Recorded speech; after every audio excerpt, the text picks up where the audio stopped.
तर जालन्यात गुणरत्न सदावर्तेंच्या गाडीवर हल्ल्याचा प्रयत्न झालाय। सदावर्तेंच्या गाडीवर मराठा आंदोलकांनी हल्ल्याचा प्रयत्न केलाय। सदावर्ते धनगर समाजाच्या उपोषणाला पाठिंबा देण्यासाठी जालना दौऱ्यावर होते। एक मराठा लाख मराठाच्या आंदोलकांकडून घोषणा देण्यात आल्या, तर पोलिसांनी या कार्यकर्त्यांना आता ताब्यात घेतलेलं आहे।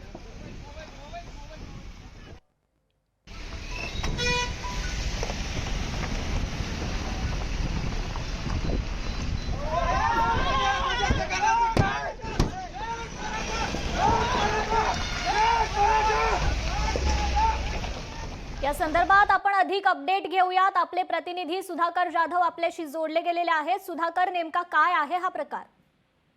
नक्कीच कृपा, आपण जर पाहिलं तर गुणरत्न सदावर्ते यांच्या गाडीवर हल्ला करण्याचा प्रयत्न जो आहे तो मराठा आंदोलकाकडून करण्यात आला आहे।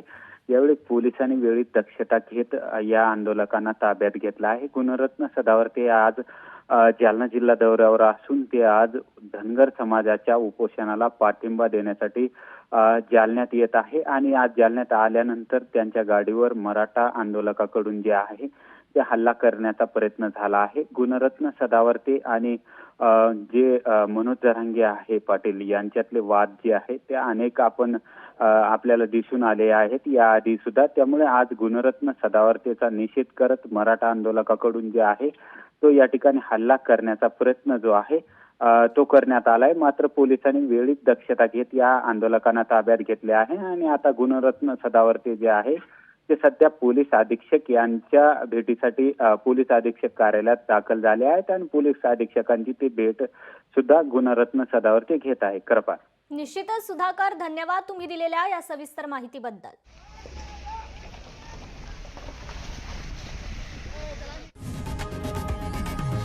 लोकशाही मराठी ऐका, पहा, जागरूक रहा।